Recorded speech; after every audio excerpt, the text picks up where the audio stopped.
Magandang araw sa inyong lahat. Ako si Chloe Hipos at ngayon ay titignan naman natin ang wika ng Mandaya sa aming komunidad. Kung paano namin ito ginagamit sa aming pang-araw-araw na pamumuhay at kung paano ito nagbabago at bakit ito mahalaga. Kaya isa lang ang masasabi ko, arat na!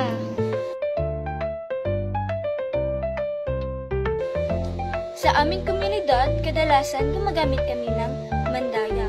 Ngunit mayroon ding ilang nagsasalita pa rin ng Cebuano at Filipino. Kapag kayo ay pupunta sa aming komunidad, ay mapapansin niyo na mas madalas gumagamit ng salitang Mandaya ang mga nakakatanda sa amin.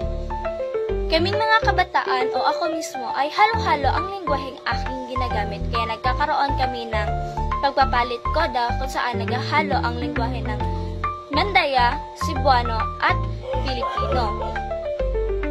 Ginagamit namin ang lengguwaheng Mandaya sa aming bahay, sa selebrasyon at sa aming simbahan. Sa paaralan naman ay mas madalas halong lengguwahe ang aming ginagamit para mas magkakaintindihan kami ng aking kaklase o ng aking kausap. Noon, ang Mandaya ay ginagamit bilang isang kwento, awit at ritual.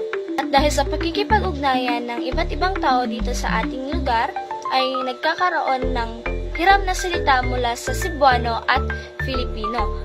Kaya ngayon, mas madalas na halong-halong salita ang aming ginagamit para mas magkakaintindihan kami ng aking kausap at unti-unti rin itong nagbabago.